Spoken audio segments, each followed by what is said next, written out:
Today on Newsgirls, Trump launches a shady betting app. Crypto bets on political elections, shifts in the economy. Private bounty hunters to basically track immigrants from... Subway cars become coral reefs. Very vibrant reef communities with sponges and corals. I hear you also get some turtles in there. So you don't think that that's like a safety hazard? And on the scene for Mamdani's win. Yeah, we went to Staten Island basically right when the polls opened. The hosts were like blown away. Welcome back to Newsgirls, everyone. I'm Wren. And I'm Mabel. Let's get into the stories. So obviously this week, all eyes have been on all those local and state elections that have been happening across the country. There were a couple of big governor races, obviously the New York City mayoral race that was really big, and some ballot measures that are really important. And we'll get into those later in the episode, but we're going to start off with giving you some big political, kind of underreported national stories that you might not have heard of. So that means it's time for everyone's favorite recurring segment, Trump dates. So ICE is looking into hiring private bounty hunters to basically track immigrants from across the country and bring them to the government. And that's according to an official ICE document that was procured by investigative journalists at The Intercept. That seems so extreme, and using the word hunters in regards to humans is just always off-putting. No, it's so true. It's already categorizing it as this very scary thing. And according to this document, these bounty hunters will be given a lot of information of up to 1 million immigrants from basically all the data that ICE collects. So it can be like photos, texts, location, just basically everything that they have, which we know can be a lot since ICE has spent millions of dollars acquiring all of this spyware to basically track immigrants and what's happening in real time. And going through this entire document, something that I thought was really concerning was that ICE says that they're basically exploring an incentive-based pricing structure to encourage quick results from these bounty hunters. So, for example, they'd give the bounty hunters a bonus for identifying a person's correct address on the first try, or for finding 90% of its targets within a set time frame. Do we know if these are like government employees? Like, are they sanctioned in any way, or it's just anyone who signs up who brings them someone? Literally any type of rando that's hired by ICE. That's crazy. And apparently these hunters are encouraged to use off-the-shelf digital surveillance and monitor these immigrants on the ground. So literally going to stalk them in person, even though, like we're saying, they're not government approved. And it's really scary because we've reported on how ICE is just gaining more and more power through this administration. They've been spending so much. They've been conducting more aggressive raids, and they've been targeting people inaccurately. Like we talked about how this past year, they've basically brought in 20 children who happen to be American, 2 of them which happen to have cancer. So they're kind of using all of this money in ways that aren't being monitored. And now we're bringing in these private bounty hunters to track people down. Well, literally on the way here, we got a Times alert that U.S. immigration officials accidentally put a Trump golf club worker on the wrong plane and sent him back to Mexico. Accidentally. Trump is launching a Truth Social betting platform. So Truth Social users will now be able to place crypto bets on political elections, shifts in the economy like inflation rates, prices on gold or crude oil, and sports games. This new feature is called Truth Predict, and it's an exclusive arrangement with crypto.com. And this is kind of Trump and his family's attempt to compete with Polymarket and Kalshi, which are super popular multi-billion-dollar prediction market platforms. And what's weird is that they're trying to compete with these platforms, but also Don Jr. is an advisor to both of those companies. And obviously this poses serious ethical questions since users will bet on political matters that Trump as president can influence. Like, Trump could announce new tariffs while people close to him on his own platform wager whether or not Trump will introduce tariffs. Well, he could also tell them what he's about to do and have these people bet on what he's going to do. It's like totally insider trading potentially. Yeah. And it's just the latest thing in the Trump family crypto business endeavors. And the latest estimate is that the Trump family has made $1 billion just in the past year from their crypto ventures. So Trump is back in DC after spending the whole last week in Asia. He went to China, Japan, South Korea, Malaysia, and it seemed like he had a pretty good trip because he was basically just flattered the entire time. I guess world leaders have really caught on to the fact that having really close personal relations with Trump actually enhances their diplomacy basically with the US. Like we all saw the 100 dancers greet Trump in Malaysia when he was like dancing with them. And then the YMCA played when he landed in South Korea, which we know is his like one of the songs that are always His favorite played. song. Yeah, like, okay. And then he was given a lot of gifts when he landed. Like the president of South Korea gave Trump a replica of a golden crown that was significant to Korea's history, and then awarded him Korea's highest civilian honor. It's like super random. Okay. And then in Japan, the new prime minister said she'd nominate him for a Nobel Peace Prize. So like, little A lady. Yeah, like clearly that conversation has not died yet. And this kind of flattery extends to also what Trump ate on this trip. I thought this was really interesting. The New York Times kind of compiled all of the foods that Trump ate on this trip. And it also kind of showcased how even chefs went above and beyond to appease his like childish palate and make nods to America and the food that they were giving him. So in South Korea for lunch, he had beef patties with ketchup and salad with Thousand Island dressing, which is like his favorite sauce. And then dessert with brownies decorated with the color of gold that President Trump favors. Oh, I didn't know he had a favorite shade of gold. I know. And then the menu developers literally admitted that it's been a balancing act to show the country's tradition, but also appease his taste because he is so, I guess, picky. And they said they would have preferred to showcase more Korean dishes, but they were under, quote, tight constraints. I can imagine he likes a more bland palate, maybe. And no shade. Q2 like Wren eating like bland rice in India. Literally, no spice, please. As of yesterday, it's officially the longest government shutdown in U.S. history, surpassing the previous record from Trump's first term, as we know.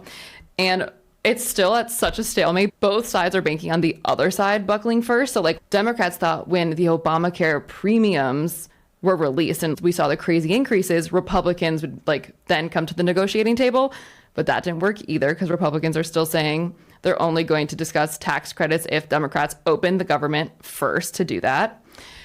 But the healthcare numbers that came out were shocking. So without the tax credits, which again, Republicans got rid of in their big, beautiful bill at the beginning of this year, premiums are skyrocketing as much as 300%. And 90% of people who are on Obamacare get these tax premiums. So it's like 20 million people. ABC News interviewed a woman who used to pay $500 for coverage for both her husband and herself. And now she like saw her premium for next year, it's $2,000. Oh my God. So that's quadruple what she's been paying. And she said she literally cannot afford that. Like she and her family simply can't. They are just going to have to discontinue health insurance. And then, of course, also SNAP funding has officially lapsed as of the 1st of this month. And 2 judges ordered Trump to continue SNAP funding with emergency funds through the shutdown. But Trump's lawyers argued back that they aren't sure if they have the legal authority to keep SNAP funded through the government shutdown. And I just thought that was really rich because they didn't seem to care about breaking the law when they were sending migrants to El Salvador prisons. But now that's like food assistance. Oh, we have to be so careful. Yeah, when do they care so much about what is or isn't legal? I'm sure they could make it work if they wanted to. Yeah, they ultimately have adhered to them. They're going to use $4.6 billion that the USDA has in a contingency fund to keep up the food assistance. But that amount will only cover 50% of what households usually get. And that means that in weeks or even days, low-income families again could be strapped for food. So it really... This is one I don't see how until the government reopens we get out of this, and 42 million Americans rely on SNAP. So a new report is claiming that Stephen Miller is running daily super sus meetings under the table to, quote, turn the State Department into an anti-immigration machine. This report has basically said that these meetings happen most mornings at 10 a.m. It's literally called the Stephen Miller Call, and he gathers like a small circle of diplomats and loyal conservatives to talk mostly about immigration matters, which we know Stephen Miller's obsessed with. Yeah.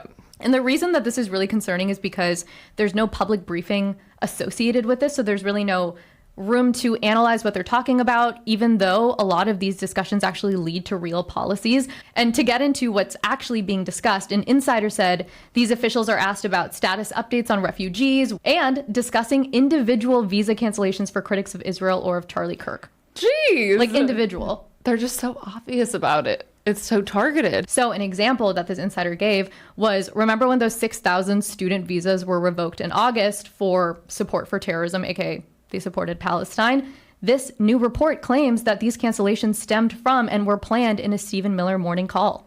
Whoa. Don't you just see Voldemort now? Yeah. So a brand new Senate investigation has uncovered medical neglect and abysmal conditions in ICE detention centers around the country. So we read this report and we're going to break down some of the most disturbing findings. Number 1, at one Texas facility, adults were forced to compete with children for clean water because staff only left out a few bottles at a time. Oh my God. And then other detainees described meals being served that were too small for adults, milk that was expired, and water that smelled foul and made children sick. And then on top of that, there's tons of cases of medical neglect. Sometimes they have been life-threatening. So like one detainee suffered a heart attack after complaining of chest pain for days without treatment.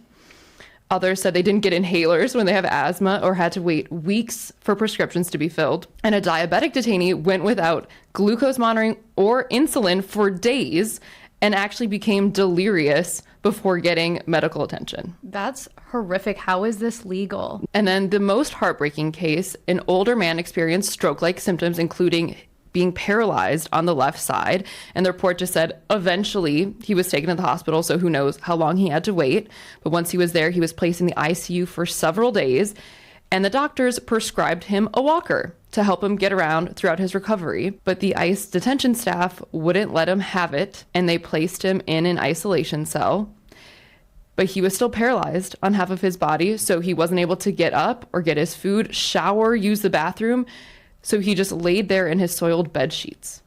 Like, it's just so inhumane. And you would expect something as horrifying as this to be reported everywhere. And it's like the major headlines everywhere. But you said that this report was really hard to find. No one's really paying attention. The fact that this is happening and these are all very, like, credible reports and no one even blinked is crazy.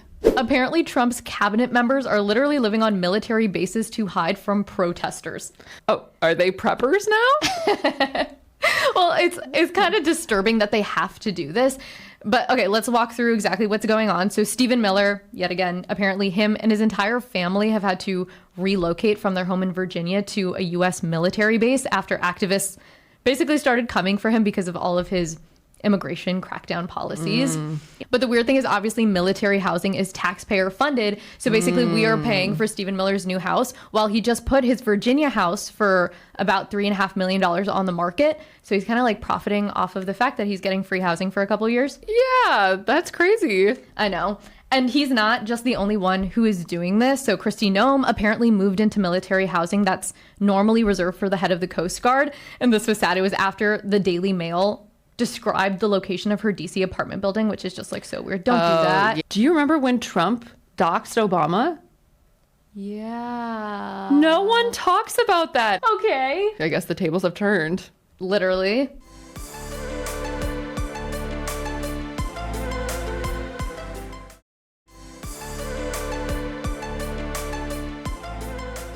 So the city of Atlanta donated old subway cars to Georgia's DNR, and they're now 65 feet down at the bottom of the Atlantic Ocean, providing habitat for fish and sea turtles and like creating these artificial coral reefs. No, it's so cool. We're putting pictures and videos up so you can see these 72-foot long rail cars that are like 55,000 pounds. And there's just fish, different kinds of fish swimming all around. And there's coral. There's this huge ecosystem basically growing on these old subway cars. There's also video of how they get these ginormous subway cars into the water and they like carry them out on a barge and then they just roll them in. It looks like AI. Like it looks like you can't actually like roll this giant car into the water, But they just dump them in. That's what they are doing. And apparently this is just the latest man-made structure in a whole like artificial reef system that Georgia has been setting up for like 40 years or something. There's like old US Army boats down there.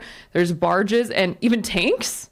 It's so crazy. Even New York City subway cars in this like network. And even though this isn't something that we've heard of, apparently the practice of just dumping man-made materials into the ocean to create artificial reefs goes back centuries. So in the early 1700s, Whoa. Japanese fishermen were known to sink old vessels and like rocks into the water to improve fishing because fish would just start, swimming around the same way that they're doing now. So they've been doing this forever.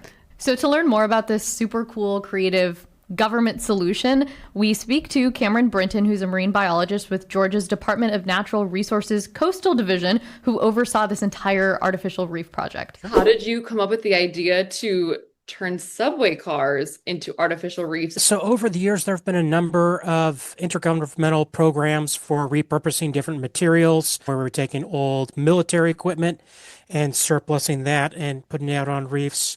That's where this Liberty ship came from and a bunch of tanks that we have out on our reefs. We had another program with New York City where they were getting rid of all of their subway cars for a new fleet of subway cars, and those got spread all up and down the coast, and we got some of them here in Georgia. We learned that MARTA was looking at retiring a lot of their subway cars, and hey, wouldn't it be great if we got these out on reefs? And so that's how this all got started. Ultimately, it's probably going to be around 300 cars that we'll put down. Oh my God. Wow. That's crazy. At least that's the number that they're retiring. We're hoping that we get all of those. But Well, we read that the ocean floor in the specific area wasn't well suited for reef growth. So we are curious what makes subway cars and these kinds of materials better than the natural ocean floor. so most of our ocean bottom off of Georgia is a flat, sandy bottom, rippling, just like kind of the beach at low tide. If you pick a random spot and dive down, there's not a lot to see there. You'll get some transient fish that swim by, some scattered fish that are searching for benthic animals that live on the bottom, like sea urchins and sea stars and that sort of thing. But you don't get a real high density or a lot of variety in fish that live there. If you know where to look, however, there are places where there are limestone outcroppings that stick up out of the bottom of the sediment. And on those, we get very vibrant reef communities with lots of sponges and corals and algae. And so what we're doing with our artificial reef program is we're putting out materials to serve as an artificial foundation and mimic that sort of live bottom habitat. The wild corals and sponges will come in and colonize on top of that and build the foundation for a new reef. And what is the approval process like for you to add a subway car to this reef? And then also, how do you get it into the ocean? There's definitely a process. The first step of this is there's a series of permits that we get through the Army Corps of Engineers, who manage placing of materials out there in the marine environment. We also have an inspection process through the Coast Guard, where they'll send somebody out to inspect it and ensure that there's no materials left on it, hazardous chemicals, anything like that, anything that could be an entanglement risk to wildlife, and then it's ready to go out and reef. For something like the MARTA cars, that's going out on a barge, we'll put them on there, use some sort of heavy piece of machinery to, once we're at the reef site, drop it off the edge of the barge to the bottom. Decide where to put these cars? Is it because people don't swim there that often? Is it the right depth? Like, what about this location was the perfect place for this?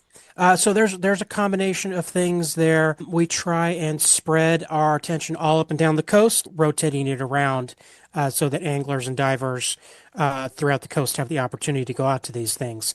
We do have to pay attention to water depth to make sure that we're leaving enough clearance over the top of materials for safe passage of vessels over the top of them. And so with these MARTA cars that went out, it was like 2 years ago, right? December 2023. Yes. How is it going? Like, how quickly did marine life start coming in? Yeah, we definitely have some good growth on them. Soft corals growing this long on the side of it, and lots of fish visiting the area. Almost immediately after we drop stuff, fish will start to come and check it out and maybe take a little bit of shelter from the currents behind it. But once we start getting that growth of the corals and the sponges on top, it really starts picking up and building from the bottom up. Yeah, and I love turtles. I hear you also get some turtles in there. Yep.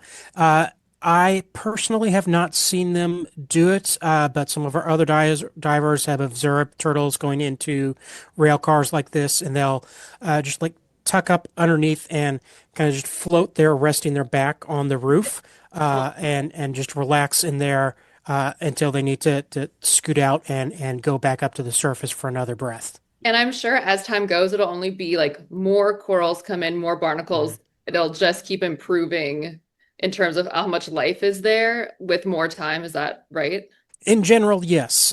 For something like these rail cars, they do have a lifespan. They're made out of metal, so eventually they are going to rust away, and some amount of time they'll collapse down and be a real flat surface with stuff growing on them, which is still providing habitat, but just a different type of habitat. It'll go through various phases, and then eventually will completely disintegrate and be back to a sandy bottom there, which in some ways sort of mimics the live bottom habitats that we have. Yeah, we did read about how a lot of these structures do collapse over time. So you don't think that that's like a safety hazard or anything. That's just, it's kind of an emulation of what happens naturally anyway? By the time they're collapsing, they're typically pretty broken open, and so there's fairly little risk of entrapment within them. And it also, I would imagine, typically happens during storms, is when the breaking point actually happens. And we're curious, as a marine biologist, are you worried that having these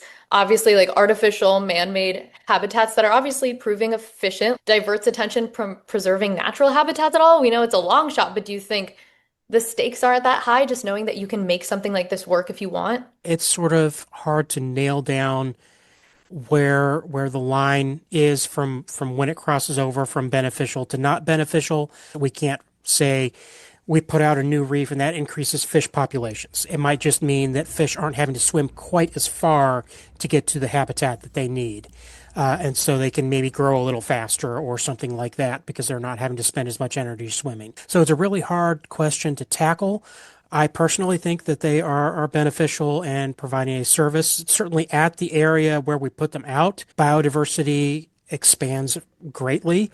And for some species that are reef obligate, spend their entire lives on one reef, I can say with utmost confidence, this is creating new habitat for these species and increasing the population of these species. Our last question we wanted to ask you, like, why do you think it's so important for governments to experiment with creative wildlife solutions like these artificial reefs? There's a socioeconomic benefit with improving access to this type of experience for a wide variety of people. It also takes the pressure off of our natural areas and reduces some of the damage that could potentially happen to those natural environments. And for some species, it definitely is creating new habitat and increasing their population. And so you get that benefit as well. I'll put in a fairly shameless plug for our habitat license plate. We have a specialty license plate you can get for your boat or car. So if you want to support this type of work, that's a way that residents of Georgia can support us by buying that license plate, and that money gets funneled directly to my work unit for doing artificial reefs, oyster restoration, and so forth.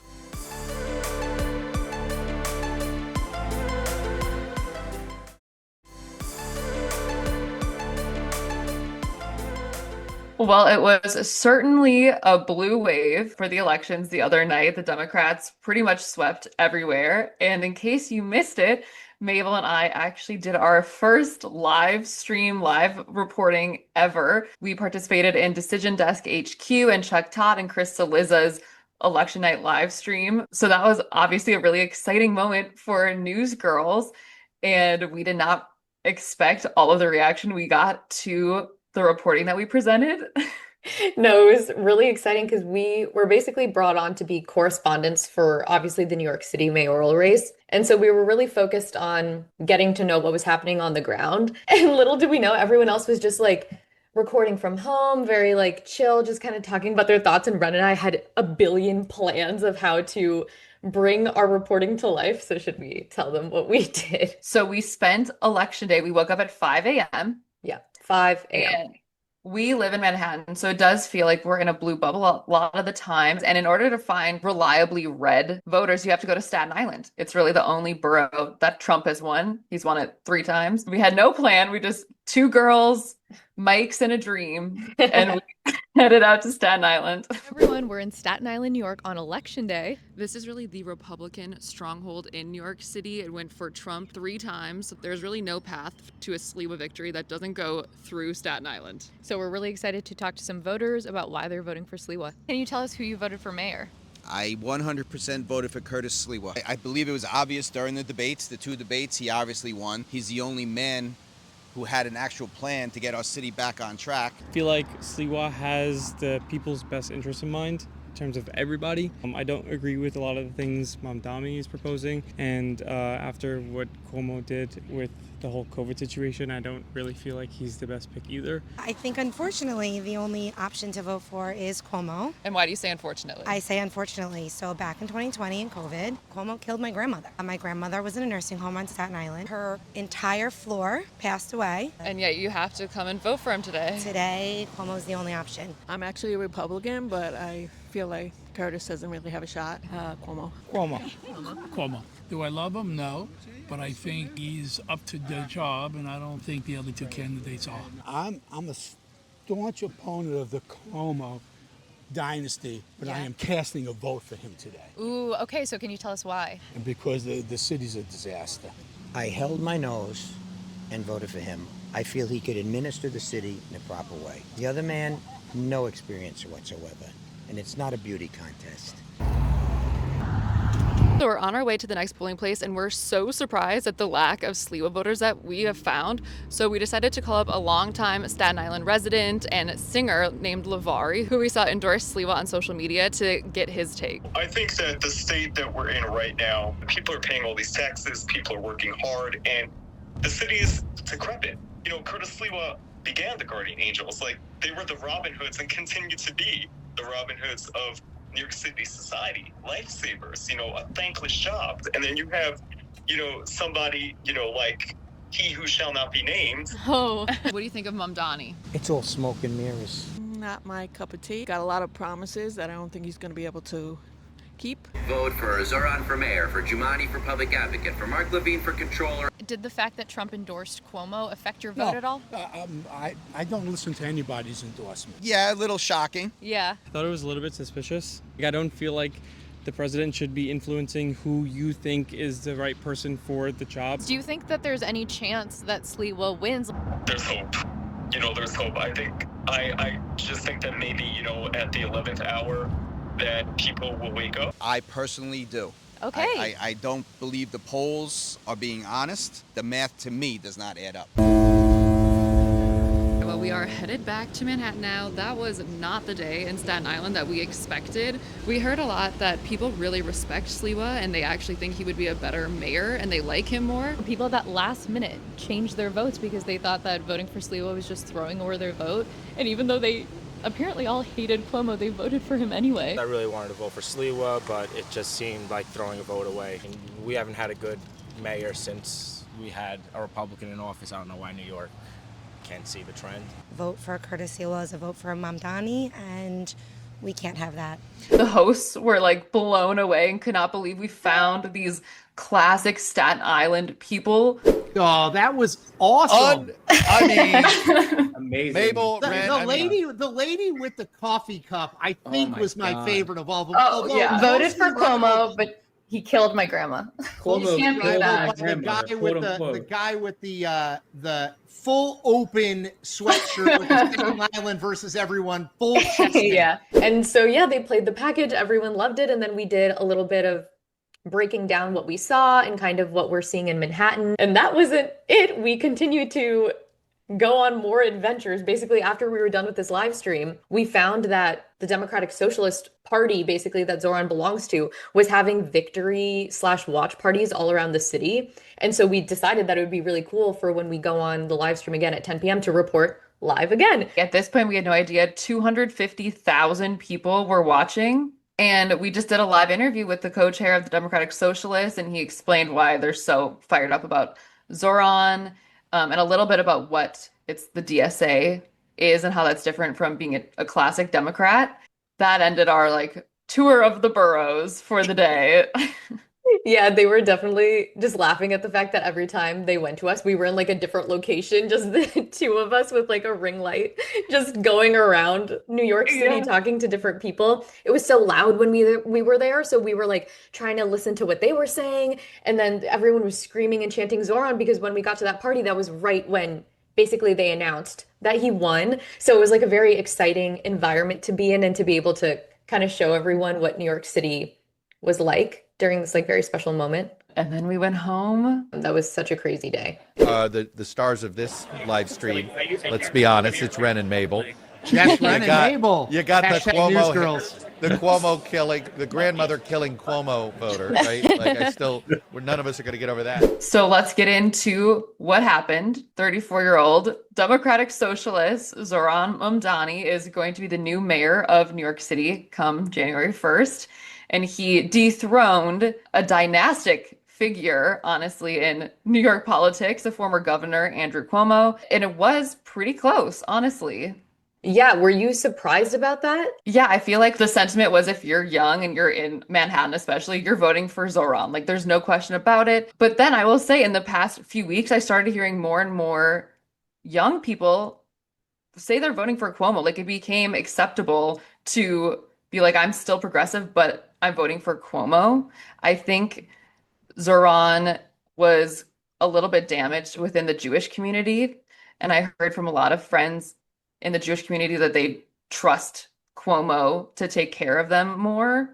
And Cuomo, in a lot of respects, did represent the safe choice. And Mamdani was more of the risky candidate. So I still thought Mamdani overall would pull it off, but I didn't feel as like confident as I had for most of the campaign in the recent weeks. But wasn't it funny that it was called at like 9:30? We thought it would take a while to count the votes, and by 9:30, 9:45, we knew that he won. He got over 50% of the votes, which we were also really looking to see if he would be able to get, the acceptance of a majority of the city for his proposals. I don't know if the state legislature and the governor will see even the fact that he like eked over 50%. I don't know if that's going to classify as a mandate. Yeah, no, and we know that the governor is going to be, Kathy Hochul is going to be kind of grappling with this while also dealing with her own race that's going to be next year. And obviously she wants to appeal to moderate voters as well. Not everyone was voting for Mamdani. You mentioned Jewish voters, obviously big businesses. There's a lot of people in the city who have qualms about his policies, and she's going to want to get their vote. And we were asked this last night on the live stream, but what do you think Zoran's first big test is going to be? Like, what does he have to deliver? Yeah, I think housing, honestly. Like, I think he ran a campaign on, freeze the rent, creating more affordable housing. And that's something that's actually within his control. The mayor appoints basically the people to this board that decide what happens with housing and rent and all of that. So that is something he won't need the governor's office help on. So if you ran this campaign and this is something you're in control of, like within this first year, is that something that he can make waves in? And this is something we've talked about offline. Like, unfortunately, there's not a lot he can do for everybody in terms of this. Like, the freeze the rent only applies to the 2 million New Yorkers in rent stabilized units. It's only about a quarter of the city that is even in those units. So we're not in those units. We wouldn't feel any of that. If he builds affordable housing, we might feel that because of the less competition for our units, but that takes so long. Like, it's going to take a while to build. And we talked about this concept when we interviewed Chuck Todd on our podcast last week. It's hard to decide what is more important in a mayor. All of these ideas sound so exciting, but can they actually make a difference in your life? The fact that he had 100,000 people volunteering for him for a mayoral race. And something else that we thought was funny is that Mamdani has not gone on record saying he will move into Gracie Mansion. And obviously for this Democratic Socialist, like, affordability platform mayor, it's funny to imagine he's going to live in a mansion, but he should. He should totally go and live that mayoral life. Yeah, it's been funny to hear what he has to say in interviews because he lives in a rent stabilized 1 bedroom in Queens now. And he was like, I'm definitely moving out of it. We need a bigger space. Like, I don't want to live there anymore. But he hasn't said if he's going to live in this mansion because it's not the best look. So we'll see what he does. And we'll also see, because Cuomo said before that if Mamdani wins, he's moving to Florida. So see you later, Cuomo. We listened to part of Mamdani's speech, and I was definitely surprised at how hard he went on Cuomo, because it could have been a moment of like extended olive branch. He clearly really hates Cuomo after all of this, fair enough. But he really railed on Trump and was almost like baiting him to come to New York and challenge him. The best chance to try to keep Trump at bay and earn his respect would be to be aggressive and fight back.